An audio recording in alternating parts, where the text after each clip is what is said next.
നമ്മുടെ കുർത്തിയിൽ നല്ല ഭംഗിയുള്ള യെല്ലോ ഷെയ്ഡാണ്. അതിൻ്റെ അകത്ത് ഈ ഒരു ക്രോസ് സ്റ്റിച്ചിൻ്റെ ഡിസൈൻ പിങ്കിൻ്റെ കോമ്പിനേഷനാണ് ചെയ്തേക്കുന്നത്. നോർമൽ നെക്ക്, നോർമൽ രീതിയിൽ കട്ടിങ് ഒക്കെ കൊടുത്ത് ചെയ്തേക്കുന്ന ഐറ്റമാണ്. ലൈനിങ് ഇട്ടിട്ടുണ്ട്, അതുകൊണ്ട് ഞാൻ നെക്സ്റ്റ് സൈസ് ഇട്ടേക്കുന്നത്. ഞാൻ സെയിം സൈസ് ഇട്ട് നോക്കിയായിരുന്നു, അപ്പോൾ കറക്റ്റ് ഫിറ്റാട്ടോ. ഞാൻ നോക്കിയപ്പോൾ കൈ വെക്കാനൊന്നും പറ്റുന്നില്ല, ടൈറ്റാണ്. അതുകൊണ്ട് ഞാൻ ഇപ്പോൾ നെക്സ്റ്റ് സൈസ് ഇട്ടതാണ്. പിന്നെ വേറെ ചുരുങ്ങുന്ന പ്രശ്നങ്ങളൊന്നുമില്ല. അപ്പോൾ അതനുസരിച്ച് നിങ്ങൾ എടുത്തോ. പിന്നെ നോർമലി എടുത്തിട്ട് കുറച്ച് ഷേപ്പ് ചെയ്തൊക്കെ എടുക്കുന്നവരാണെങ്കിൽ എനിക്ക് തോന്നുന്നു സെയിം തന്നെ എടുത്താൽ മതി. ആ ഒരു സൈസ് ഞാൻ പറഞ്ഞില്ലേ, ഞാൻ ഇട്ട് നോക്കിയപ്പോൾ എനിക്ക് മീഡിയം കറക്റ്റായിരുന്നു. പിന്നെ ആ ഒരു ഇവിടം കൊണ്ടൊരു ചെറിയ ടൈറ്റ് പോലെ എനിക്ക് ഫീൽ ചെയ്തുകൊണ്ട് നെക്സ്റ്റ് സൈസ് ഇട്ടതാണ്. നിങ്ങൾ പ്രശ്നങ്ങളൊന്നുമില്ല. സൈസസ് സ്റ്റാർട്ട് ചെയ്യുന്നത് നമുക്ക് മീഡിയം തൊട്ട് 3XL വരെ എല്ലാ സൈസും ഉണ്ട്. പിന്നെ നെക്സ്റ്റ് സൈസ് എടുക്കണം കേട്ടോ. ഏകദേശം ഒരു 47 അടുത്ത് ലെങ്ത് ഉണ്ട് കേട്ടോ.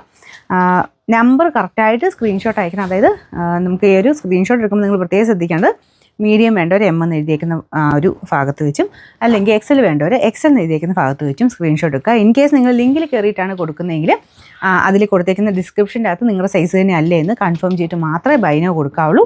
അങ്ങനെ കുറേ കൺഫ്യൂഷൻസ് വരുന്നുണ്ട്, അതുകൊണ്ടാട്ടോ നമ്മൾ റിപ്പീറ്റ് പറയുന്നത്. നമ്പർ AJ 754, റേറ്റ് 690 ഉള്ളൂ, 690.